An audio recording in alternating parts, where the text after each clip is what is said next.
अस्सलामुअलैकुम, मैं हूं इरफान समोर। दोस्तों, सेम पेज फट गया है। फड्डा शिद्दत इख्तियार कर गया है और इस्लामाबाद में दो ताकतवर तरीन हाथी आमने सामने आ चुके हैं और ऐसे में एक बड़े हाथी की छुट्टी होने वाली है। इस हवाले से बड़ी एक हंगामी मीटिंग भी हुई है और उस मीटिंग ने जलती पर तेल डाल दिया है। इसकी सारी आपको डिटेल बताऊंगा, एक एक चीज आपको बताऊंगा। लेकिन उससे पहले नए आने वाले दोस्तों से गुजारिश है कि ये चैनल आपका अपना है। अगर अभी तक इसको सब्सक्राइब नहीं किया तो सब्सक्राइब जरूर कर लीजिए और बेल आइकन पर क्लिक कर दीजिए ताकि हर नई आने वाली वीडियो टाइमली आपको मौसूल हो जाए। दोस्तों, जब आपकी इमारत की बुनियाद ही किसी और के पांव पर खड़ी हो तो फिर उस इमारत की बुनियादें निकलते हुए देर नहीं लगती। यही कुछ अब इस हुकूमत के साथ होने जा रहा है, क्योंकि इस हुकूमत का फड्डा बन चुका है और फड्डा अब शिद्दत इख्तियार कर गया है।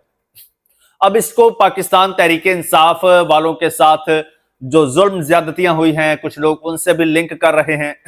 कुछ लोग कह रहे हैं कि भाई कुफ्र का निजाम तो चल सकता है लेकिन जुल्म का निजाम नहीं चल सकता। सो इस निजाम में जुल्म हद से ज्यादा बढ़ गया था। यही वजह है कि अब यह निजाम अपने इख्तिताम को जा रहा है। तो मामला दोस्तों कुछ यूं है कि इस्लामाबाद में कोई एक इमारत है जिसे वन कॉन्स्टिट्यूशनल एवेन्यू का नाम दिया गया है।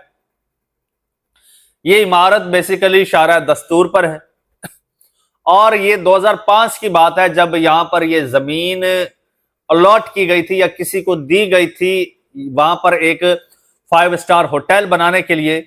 और यह सोचा गया था कि भाई क्योंकि ये कैपिटल ऑफ पाकिस्तान है, पूरी दुनिया से सरकारी मेहमान आते हैं तो उनको यहां ठहराया जाएगा। बड़े बड़े मेहमान आते हैं, डेलीगेशंस आते हैं, वुज़रा आते हैं, सुदूर आते हैं, तो उनको इस 5 स्टार होटल में ठहराया जाएगा। उसके लिए होटल बनाया जा रहा था। हुआ कुछ यूं कि जब जमीन अलॉट हो गई, जमीन दे दी गई, तो वो जो बिल्डर था उस जनाब ने सीडीए की, कहा जा रहा है कि मिली भगत से 2005 में होटल की बजाय वहां पर एक 2 टावर्स की इमारत खड़ी कर दी जी, 2 टावर्स की बिल्डिंग खड़ी कर दी, जिसे वन कॉन्स्टिट्यूशन एवेन्यू का नाम दे दिया गया। और ये वन कॉन्स्टिट्यूशन एवेन्यू जो है ये शारा दस्तूर पर ही है। ये बुलंदो बाला एक इमारत बना दी गई 2 टावर्स की तरह, जैसे वो वर्ल्ड ट्रेड सेंटर के 2 टावर्स थे, इसी तरह से ये वन कॉन्स्टिट्यूशन एवेन्यू के नाम से ये टावर बना दिया गया, जिसमें अशराफिया ने फ्लैट्स खरीदे और इसमें रेजिडेंशियल फ्लैट्स बनाए गए। और ये सारे फ्लैट्स अशराफिया के नाम थे, अशराफिया ने खरीदे। बड़े बड़े इसमें ब्यूरोक्रेट्स भी हैं, आपके मिलिट्री के लोग भी आपको शायद मिले, आपको पॉलिटिशियंस भी लाजमी तौर पर मिलेंगे, आपको इस तरह के बड़े बड़े जो लोग हैं वो मिलेंगे जिनके इसमें फ्लैट्स होंगे। इमरान खान साहब का भी इसमें फ्लैट था, फिर कहा जा रहा है कि वो 2022 में फ्लैट इमरान खान साहब ने बेच दिया। अलीमा खान साहिबा ने इस हवाले से कहा कि जी मैं भी फ्लैट लेना चाहती थी, मैंने पैसे भी दिए हुए थे, लेकिन वो जो बिल्डर था, पाशा पाशा नाम बताया जा रहा है, वो पैसे भी खा गया और फ्लैट भी नहीं दिया।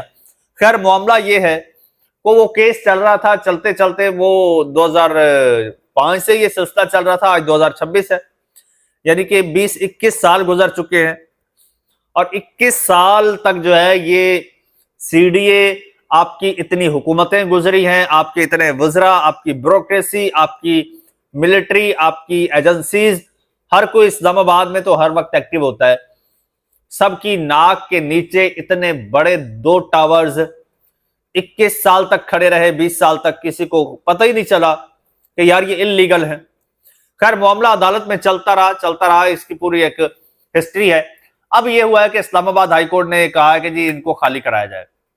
वजारत दाखिला ने ऑपरेशन लॉन्च कर दिया जी, रातों रात इसको खाली कराया जाए। एक जवाब यह भी दिया गया कि भाई इसकी जो बालाई मंजिलें हैं ना, वहां से आसपास जो एम्बेसीज हैं, हसास इमारतें हैं, सफारत खाने हैं या सरीना होटल है, जहां पर अक्सर जो है वो फॉरेनर मेहमान ठहराए जाते हैं, तो बालाई मंजिलों से वहां पर सीधी नजर जाती है, सब कुछ नजर आता है, तो स्नाइपर से निशाना बनाने का भी खतरा है, तो बड़ा रिस्की है, लिहाजा इसको यहां से हटाया जाए। तो वजारत दाखिला ने रातों रात जनाब फ्लैट्स खाली करवाना शुरू कर दिया, भाई खाली करो। अब शहबाज शरीफ साहब ने क्या किया है, शहबाज शरीफ साहब ने वो ऑर्डर्स रुकवा दिए हैं, कहा कि भाई ये ऑपरेशन रोक दो, ये खाली करवाना रोक दो। तो अब वो खाली करवाना रोक दिया गया है।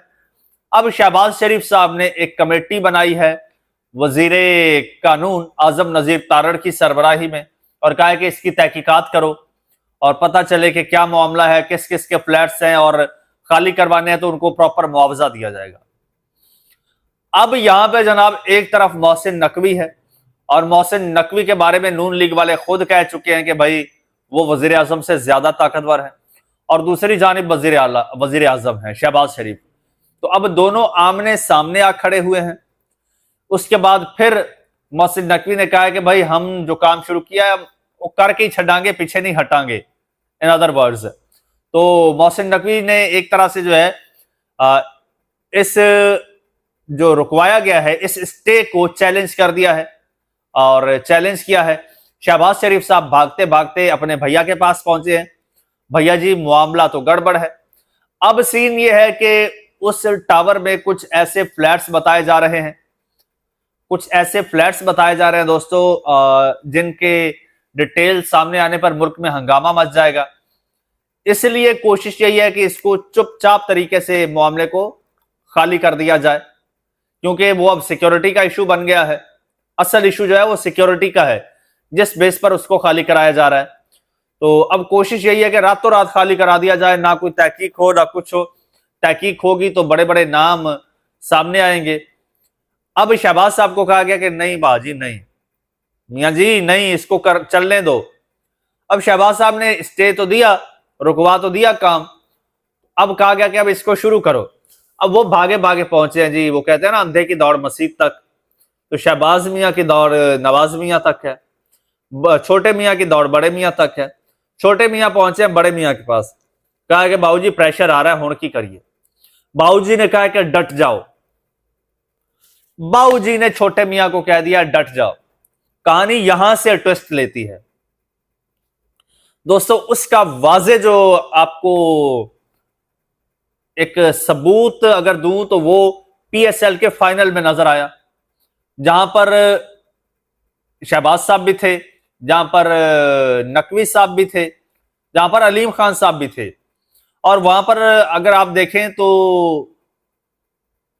उनके एक्सप्रेशंस देखें, चेहरे देखें, तो ऐसे अजनबियत की सूरत हाल है, ऐसी कैफियत है। फिर यह हुआ कि अब जो खिलाड़ियों को इनामात देने थे एंड पे, अब सबसे बड़ी पोजीशन किसकी थी? ऑब्वियसली शहबाज साहब। लेकिन शहबाज साहब को ऊपर बिठाए रखा गया, नीचे उनको आने ही नहीं दिया गया कि आप आके इनामात दें। Who did this? जो उनसे ताकतवर है वहां पर मौजूद था, उसी ने किया, जाहिर सी बात है। अब तो उसके बाद लोग बड़े उस पर शेर भी लगा रहे हैं कि शाकिर तू आपसे आना है, साड़ा चेहरा पर हालात ना पूछ, यानी हालात बिगड़ गए हैं। इसी तरह से वो जो नून लीग का अपना खास और खास साफी अबसार आलम, वैसे तो अबसार आलम का भी उसमें फ्लैट है, लेकिन फ्लैट तो नसीम जारा का भी है और बड़े सारे लोगों का है। लेकिन जनाब अबसार आलम साहब जो है वो चढ़ दौड़े हैं नकवी साहब पर, चढ़ दौड़े हैं। और उन्होंने कहा कि मोहसिन नकवी पर उन्होंने ये इल्जाम लगाया कि मोहसिन नकवी ये इमारत गौहर एजाज को दिलवाने के लिए कार्रवाई कर रहे हैं। उन्होंने कहा कि फोर्सेस ने तहरीर अदालती हुक्म के बजाय सिर्फ जबानी अहकामात पर कार्रवाई की है, और ये सवाल उठाया कि क्या मुल्क एक शख्स की मर्जी पर चल रहा है। अब दूसरी जानिब मुनीब फारूक हैं जी। अब अच्छा आपको बताता चलूं, ये जो बच्चा है और ये बंदा है नून लीग का सहाफी अबसार आलम। दूसरी जानिब इसको काउंटर किया है मुनीब फारूक ने। मुनीब फारूक अब एस्टेब्लिशमेंट का बच्चा है। अब वो कह रहा है कि जी पेज एक ही है, पेज ठीक है, पेज ओके है, फर्स्ट क्लास है, कोई नहीं फटा। अब ये रगड़ा लगा रहे हैं। मियां साहब ने कहा है कि अपने छोटे भाई को डट जाओ। अब बड़े भाई क्या चाहते हैं? वो चाहते हैं अगला साल इलेक्शन का है, हमारे पास कुछ है नहीं और हम इलेक्शन में जा नहीं सकते, अवाम में जा नहीं सकते, हमें कुछ तो चाहिए ना। लिहाजा सियासी शहीद बनने का इससे बेहतर मौका हमारे पास नहीं है। इसके बदले में चाहे शहबाज साहब की कुर्सी उलट दी जाए या फिर शहबाज साहब से, छोटे मियां से इस्तीफा ले लिया जाए, वो हमारे लिए फायदामंद होगा। और बड़े मियां ने छोटे मियां को कह दिया है कि डट जाओ। अब देखते हैं कि ये लड़ाई किस तरफ जाती है और कितनी करेज है, कितना हौसला है छोटे मियां में डट जाने का, क्योंकि प्रेशर बहुत ज्यादा है।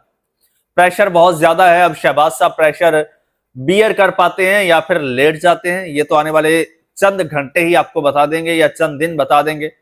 इंशाल्लाह उसकी अपडेट भी आपके साथ शेयर करूंगा। इस चैनल को सब्सक्राइब कर लीजिए, बेल आइकन पर क्लिक कर दीजिए और मुझे इजाजत दीजिए। अल्लाह हाफिज।